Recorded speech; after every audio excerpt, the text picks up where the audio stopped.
Hello everyone. Welcome to केली studies. आज है 17 फरवरी और आज की डेट में हम 2 दिनों के जो करंट अफेयर्स के क्वेश्चंस हैं उनको कवर करेंगे।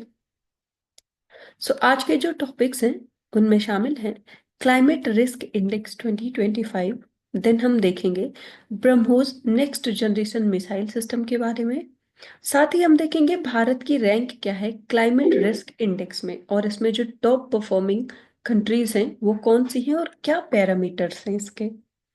देन हम देखेंगे ट्रस्ट इनिशिएटिव के बारे में, इंटरनेशनल एटॉमिक एनर्जी एजेंसी के बारे में देखेंगे। इसके साथ ही हाल ही में लॉन्च की गई जो लॉजिस्टिक्स परफॉर्मेंस इंडेक्स है, जारी किया गया है हाल ही में, इसको ये हम देखेंगे। देन हम देखेंगे बायो ई3 पॉलिसी के बारे में कि क्या है ये। एक्सरसाइज इक्वेडियन के बारे में देखेंगे। Digital payments in India, like जो भारत में डिजिटल प्लेटफॉर्म्स हैं, वो पेमेंट वाले प्लेटफॉर्म्स हैं, वो किस तरह से वर्क कर रहे हैं ये हम देखेंगे। साथ ही हम देखेंगे भारत में पहली बार आयोजित regional dialogue on social justice के बारे में कि इस कॉन्फ्रेंस का आयोजन कहाँ पर किया गया और क्या इसका उद्देश्य है। शुरू करते हैं। आज का फर्स्ट क्वेश्चन है, consider the following statements regarding climate risk index 2025। यहाँ पर जलवायु परिवर्तन सूचकांक 2025 से संबंधित कुछ कथन दिए गए हैं जिस पर आपको विचार करना है। फर्स्ट स्टेटमेंट है, the CRI accesses the vulnerability of nations based on both natural and anthropogenic disasters. And second, the climate risk index is published annually by the World Meteorological Organization. And third, the methodology of CRI includes both absolute and relative economic losses to account for the disparity between developed and developing nations. और यहाँ पर आपको बताना है कि जलवायु जोखिम सूचकांक जो है इससे संबंधित यहाँ पर कितने ऐसे स्टेटमेंट्स हैं जो कि करेक्ट हैं।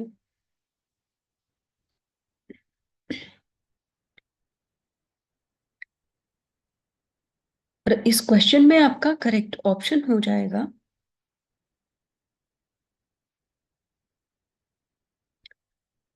Option A. यहाँ पर केवल जो स्टेटमेंट थर्ड है वो करेक्ट है जबकि फर्स्ट और सेकंड स्टेटमेंट इनकरेक्ट है। आप देख सकते हैं, the CRI only accesses vulnerability based on extreme weather events, not anthropogenic disasters such as pollution related deaths or industrial accidents। इसके साथ ही CRI की बात करें तो इसको पब्लिश किया जाता है जर्मन वॉच के द्वारा, ना कि WMO के द्वारा। And this index ranks countries based on their vulnerability to extreme weather events, and it assesses the human and economic loss due to climate induced disasters। इस इंडेक्स के अगर एम की बात करें तो वो है to provide a comparative analysis of the impact of extreme weather events, to guide global climate policies and risk mitigation efforts, and also to highlight the most affected nations and emphasize the urgency of climate resilience।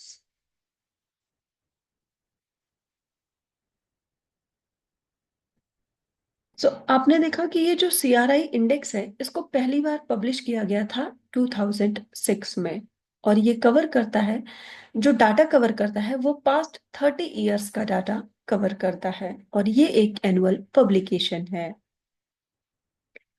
This index index ranks countries based on the fatalities, जिनमें शामिल होता है direct and indirect deaths due to extreme weather conditions. इसके साथ ही affected population, economic losses and number of extreme weather events, जिनमें शामिल है floods, storms, heat waves, droughts, wild fires etcetera. बढ़ते हैं नेक्स्ट क्वेश्चन की ओर। Consider the following statements about the BrahMos next generation missile system। यहाँ पर ब्रह्मोस जो NG missile प्रणाली है उससे संबंधित कुछ कथन दिए गए हैं जिन पर आपको विचार करना है। फर्स्ट स्टेटमेंट है, it is a hypersonic cruise missile with a speed exceeding Mach 5। And second, it is a lighter and more compact version of the existing BrahMos missile, capable of being launched from a wider range of platforms. And third, it incorporates advanced stealth technology and a guidance system with advanced embedded software. और यहां पर आपसे correct statement पूछा जा रहा है। आपको बताना है BrahMos next generation missile system से संबंधित यहां पर कितने ऐसे स्टेटमेंट्स हैं जो कि करेक्ट हैं।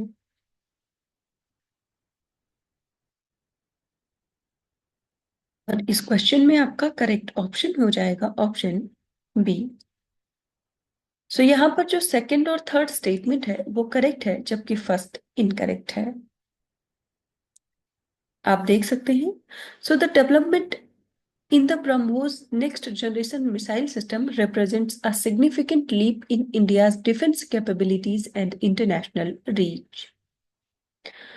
So this missile system is a supersonic cruise missile, not hypersonic, and its speed is up to Mach 3.5. So next generation BrahMos missile, also known as BrahMos NG, is approaching for its first flight test slated for 2026 with the production set to commence in 2027 and 28. So it weighs 1.6 tons and is 6 meter long, while the older version weighed 3 tons and was 9 meter long.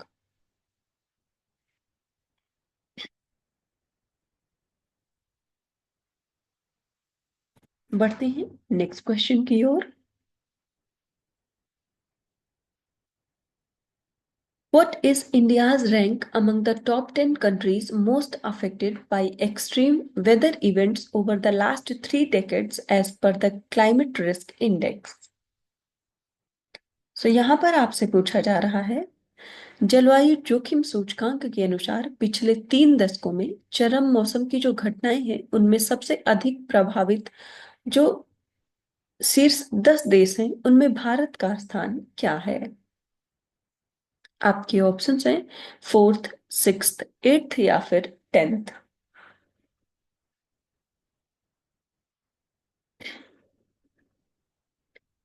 और इस question में आपका correct option हो जाएगा option B. So climate risk index 2025 में जो भारत की rank है वो है 6th। आप देख सकते हैं, India rank 6th among the top 10 countries most affected by extreme weather events between 1993 and 2023.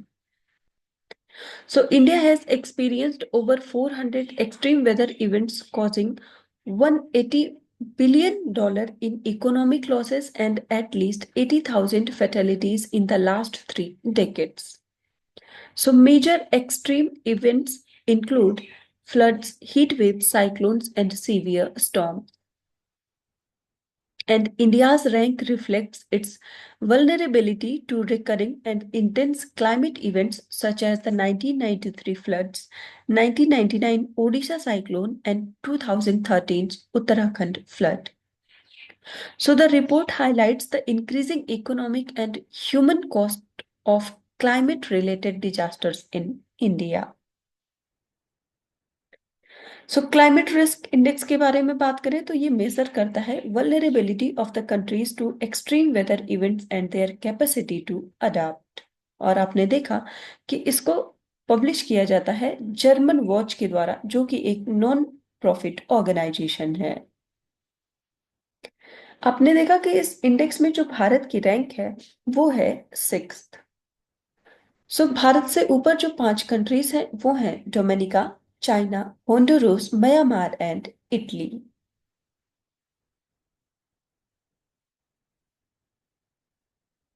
बढ़ते हैं नेक्स्ट क्वेश्चन की ओर।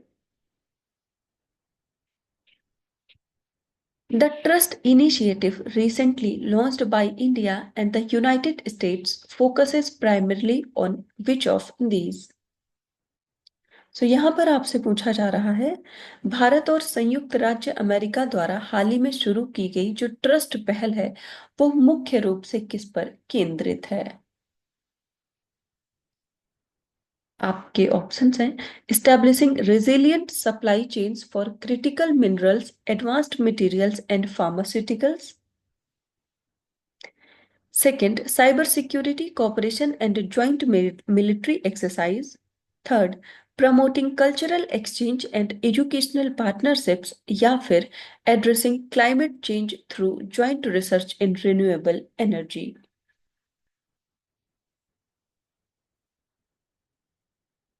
आपको बताना है कि ये जो ट्रस्ट इनिशिएटिव है जो कि रिसेंटली लॉन्च किया गया है भारत और यूनाइटेड स्टेट्स के द्वारा, इसका ये जो पहल है ये किस चीज पर आधारित है या इसका फोकस क्या है? इस क्वेश्चन में आपका करेक्ट ऑप्शन हो जाएगा option A. It primarily focuses on establishing resilient supply chains for critical minerals, advanced materials and pharmaceuticals. तो आप देख सकते हैं ट्रस्ट इनिशिएटिव की बात करें तो उसका फुल फॉर्म होता है transforming relationship utilising strategic technology initiative announced during the Prime Minister Narendra Modi's visit to Washington. This initiative is a bilateral initiative for cooperation in critical minerals and building resilient supply chains in advanced technologies between India and United States. बढ़ते हैं next question की ओर। Consider the following statements regarding International Atomic Energy Agency. यहाँ पर अंतरराष्ट्रीय परमाणु ऊर्जा agency से संबंधित कुछ कथन दिए गए हैं जिन पर आपको विचार करना है। फर्स्ट स्टेटमेंट है the IAEA is an independent international organization that reports to both United Nations General Assembly and the UN Security Council. And second, its primary role is to promote the peaceful use of nuclear energy and to prevent its use for military purposes. और यहाँ पर आपसे correct statements पूछे जा रहे हैं, आपको बताना है अंतरराष्ट्रीय परमाणु ऊर्जा एजेंसी से संबंधित यहाँ पर कौन से ऐसे स्टेटमेंट्स हैं जो कि करेक्ट हैं। और इस क्वेश्चन में आपका करेक्ट ऑप्शन हो जाएगा ऑप्शन सी। यहाँ पर ये दोनों ही स्टेटमेंट्स करेक्ट हैं। आप देख सकते हैं IAEA is an intergovernmental organization that seeks to promote the peaceful use of nuclear energy and to inhibit its use for any military purpose including nuclear weapons.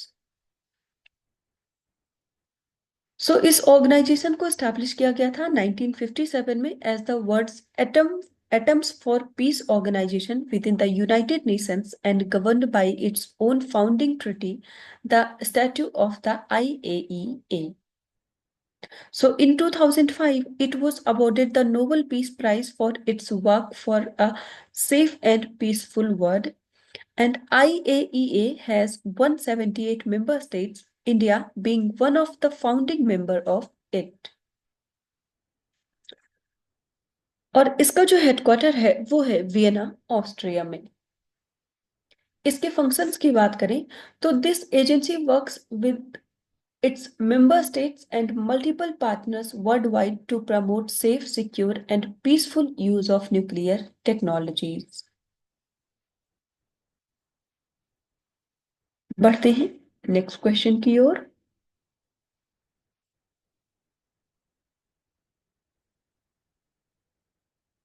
What is the rank of India in the World Bank Logistics Performance Index? यहाँ पर आपसे पूछा जा रहा है विश्व bank logistics प्रदर्शन सूचकांक में भारत का रैंक क्या है। आपके ऑप्शन है 25th, 29th, 36th या फिर 38th।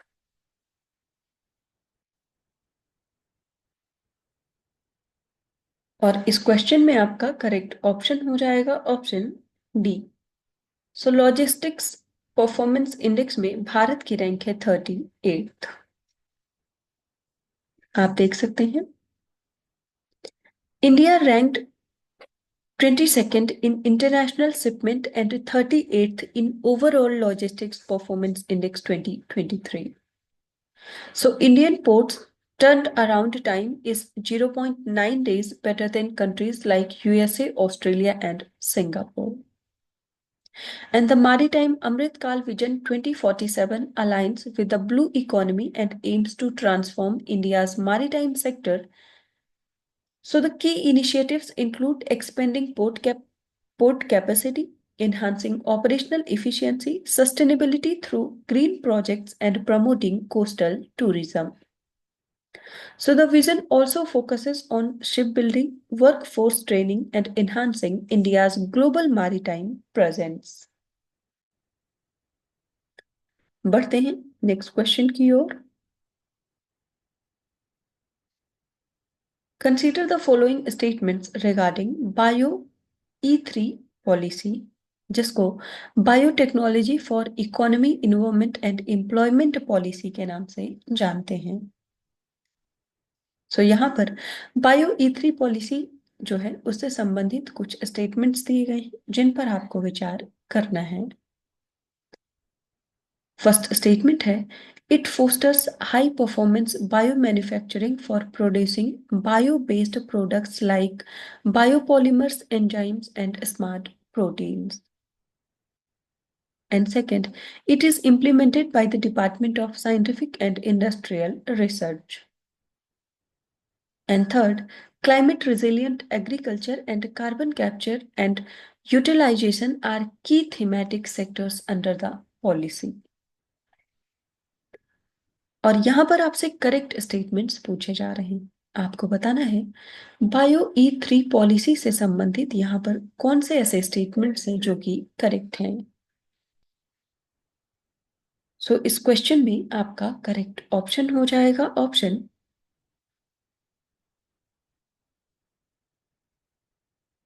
बी।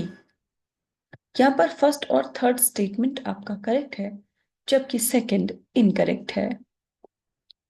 आप देख सकते हैं the department of biotechnology recently organised a consultation with states to establish bio manufacturing facilities under bio E3 policy following its approval by the union cabinet. So Bio E3 policy is established by the Department of Biotechnology, not the Department of Scientific and Industrial Research. And this policy aims to promote biomanufacturing hubs, bio AI hubs, and biofoundries, and it supports technology commercialization, green growth, and job creation. So state-centric Bio E3 cells and action plans are integral to regional participation. बढ़ते हैं next question की ओर।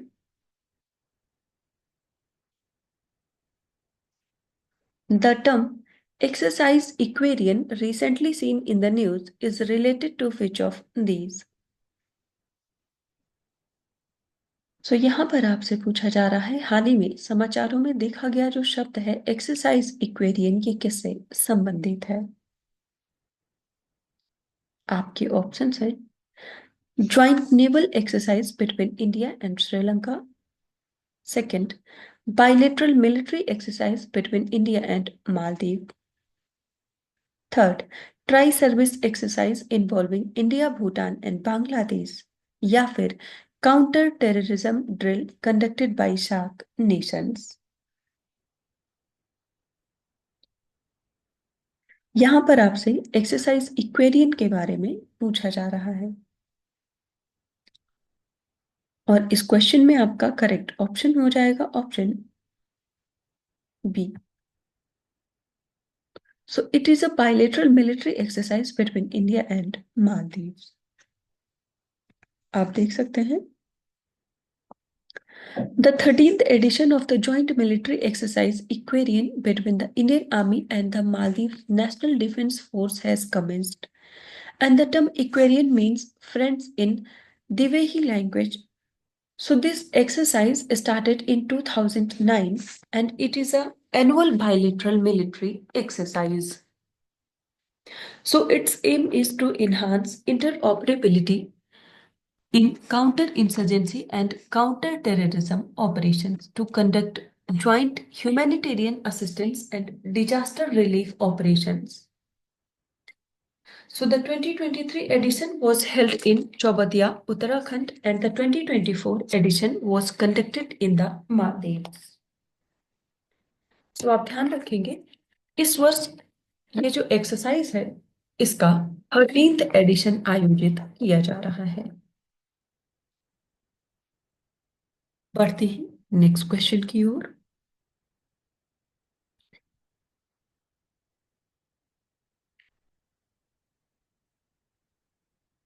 Which payment system remains the major driver of digital payments in India as per the recent report February 2025? So यहाँ पर आपसे पूछा जा रहा है फरवरी 2025 की रिपोर्ट के अनुसार कौन सी भुगतान प्रणाली भारत में डिजिटल भुगतान का प्रमुख चालक बनी हुई है। आपके ऑप्शंस हैं IMPS, नेफ्ट, UPI या फिर ऑल ऑफ द अबव।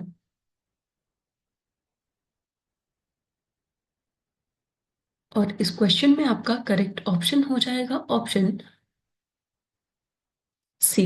सो ये है UPI। आप देख सकते हैं digital transactions in India surged by 44% to 18,000 crore in the last fiscal year, and UPI remains the major driver of the digital payments in India. So, IMPS and National Electronic Toll Collection have also shown significant growth. 35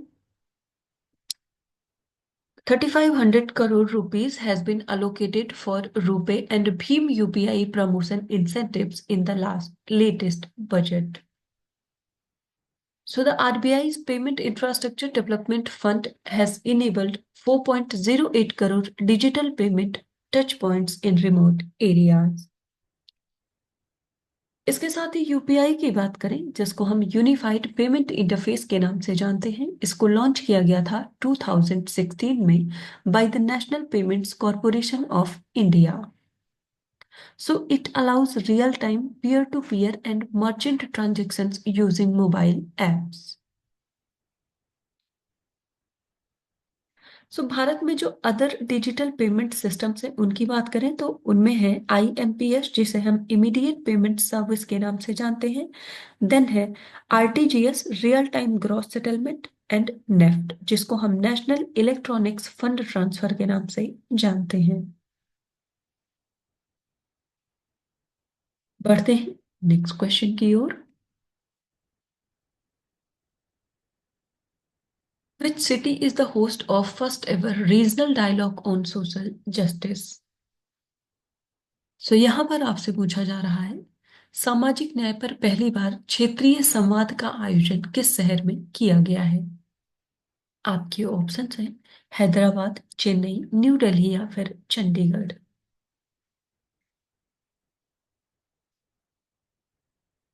और इस question में आपका correct option हो जाएगा option C. सो इसका आयोजन किया गया है न्यू दिल्ली में।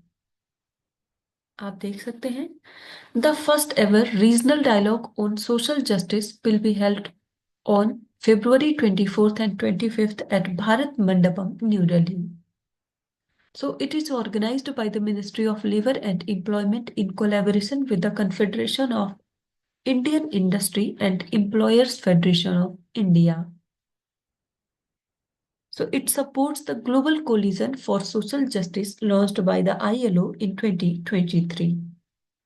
And India is leading the Asia Pacific group in promoting responsible businesses for inclusive societies. So आप ध्यान रखेंगे, भारत में पहली बार regional dialogue on social justice का आयोजन किया गया नई दिल्ली में। सो आज के करंट अफेयर सेशन में इतना ही। Thank you for watching. Do like share and subscribe.